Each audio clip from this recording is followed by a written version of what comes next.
Gentlemen, I want to turn our attention to the world of transfers now as well. We've seen a lot less spending this summer from Premier League clubs. I think at the moment the figure is around 800 million less than we've usually seen.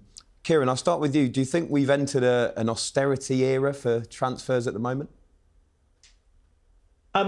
Not necessarily. There's always a Kickstarter as far as the transfer market is concerned, which then starts to have a ripple effect. Now, we've seen this in the past couple of summers with regards to the creation of the Saudi Pro League and the recruitment of players, which has pumped money into the Premier League, but also into the other European markets, has allowed those clubs that have been selling to Saudi to then buy players, and the clubs that they bought can then buy players, and so on. That's not been the case. There's not been a stellar transfer over the course of the summer. We did see clubs acknowledging the impact of PSR, and that was very much with the effectively sort of moving the chess pieces around just before the 30th of June. But that has resulted in clubs being perhaps a little bit cautious.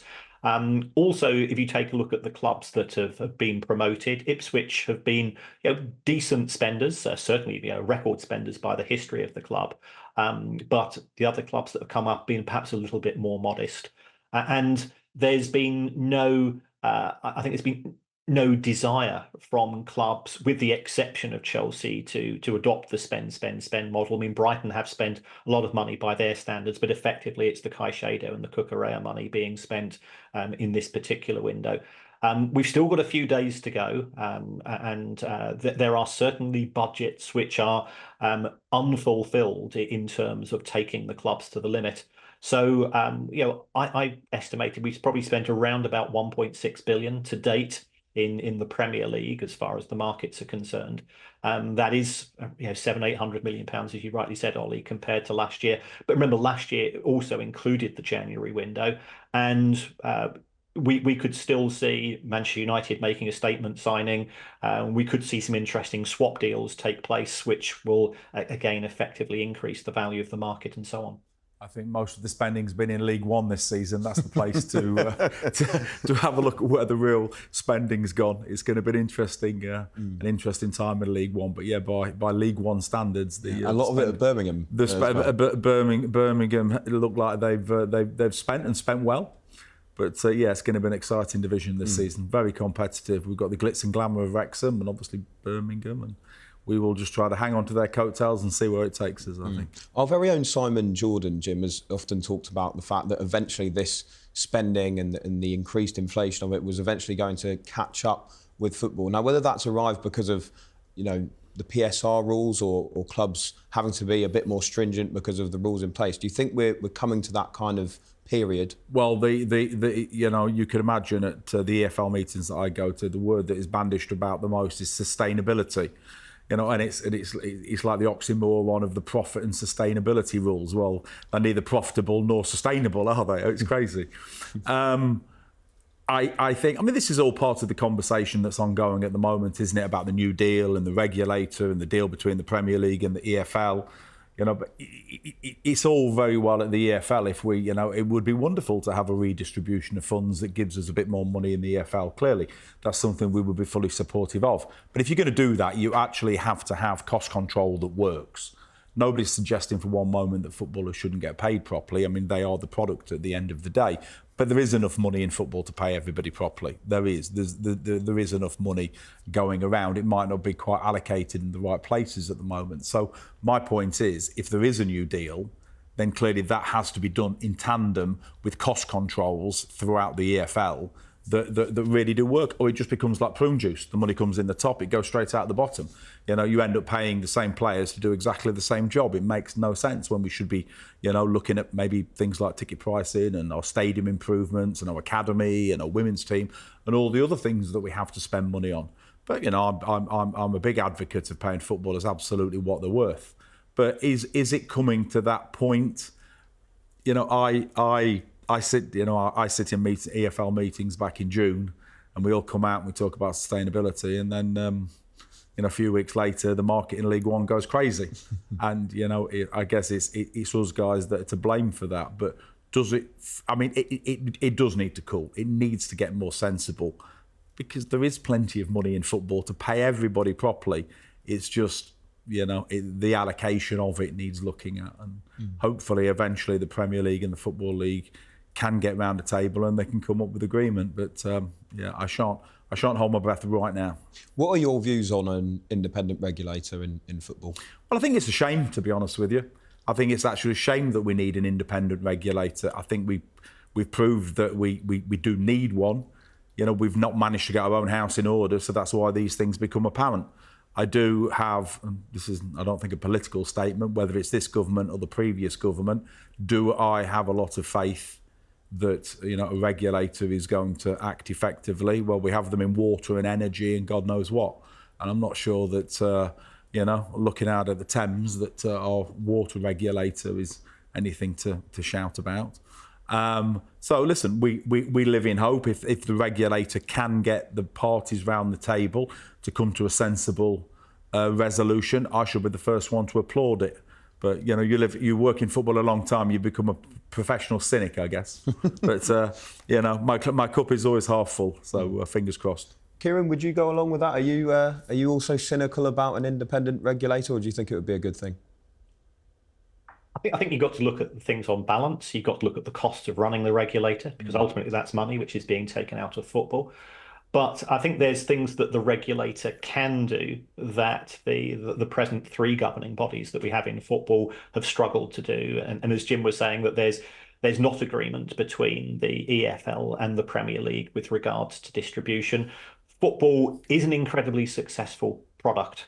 If we take a look at the rise of the Premier League, since it started in 1992, revenues have increased by 2,800%, which during a period where inflation in general was just doubled is fantastic. The problem is during exactly that same period, wages have increased by 3,800% in the Premier League and 1,000% in the Championship. So it's dealing with those costs. And I agree entirely with what Jim's saying with regards to sustainability, but if Nathan Jones comes knocking on his door in January and Charlton are still in the top 2 or 3 of League One, and he says, "Look, I've spotted this lad. He's 22 years old. I think he could really make a difference. He could get us promoted this season. He's going to cost 400 grand from this club, and I've already sounded him out, and he's looking for 8 grand a week, and that's above our budget." Then that puts Jim and it puts the owners in a really awkward position, because we all love football because we love the product and we love seeing our teams win. And saying no to managers in those circumstances has proven to be a really tough gig for many chief executives and owners in recent years, and that's why we've got sort of the casino football that we see, especially in the Championship, with clubs paying £180 in wages for every £100 that comes in, and in the case of Reading it was over 200. What worries me about that statement from Kieran is that that's worryingly close to the conversations that go on a daily basis with Nathan. I think Kieran might have my office bugged. I'm going to have it swept later. Very, very worrying. Yeah. Yeah, I mean, he's already had a run-in with Chelsea. I'm not sure he's going to go after Charlton as well.